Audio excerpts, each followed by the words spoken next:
Hello， 大家好，歡迎翻到嚟 LCK 遊戲頻道，我係 Kelly。咁今集呢，我哋就會嚟開封眼前呢一部 iPhone SE 2嘅。咁首先講咗先啦，我就係買咗黑色嘅，然後就係128GB噶啦。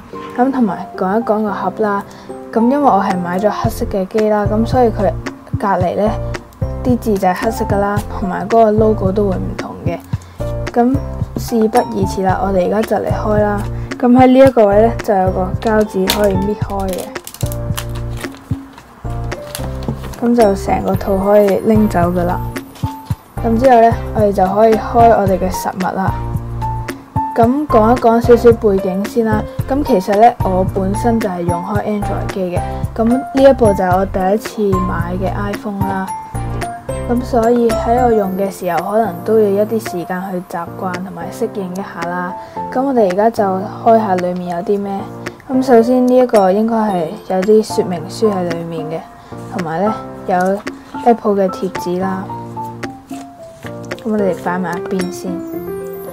咁呢部呢就係我哋嘅實物啦，喺呢個位拎出嚟就係咁嘅黑色啦，後面就係咁嘅。咁我哋就搣咗個膠套先。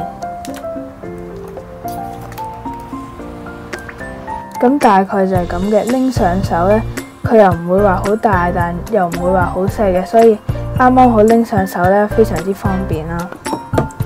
咁呢，見到下面呢就會有 headphone 啦，佢附送埋嘅，就係咁嘅。之後仲有呢個插頭啦。同埋有叉電線嘅，咁之後呢，就乜都冇噶啦，就係咁啦。咁之後我就講下我嘅感受啦。咁其實呢，拎上手之後呢，我就覺得呢部機唔重嘅，因為呢，其實我而家用緊嗰部電話呢，嗰個熒幕係比呢部電話大啦，大約係長咁多度啦。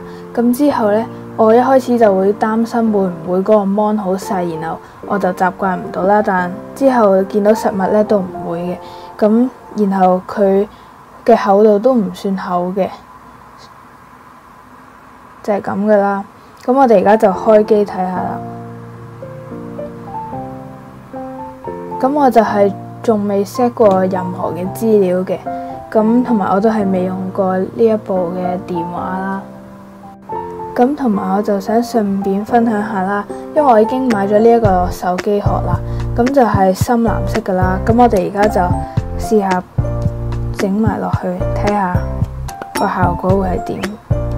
咁就係咁嘅，嗰個套呢，就係呢一個位，俾翻個鏡頭啦。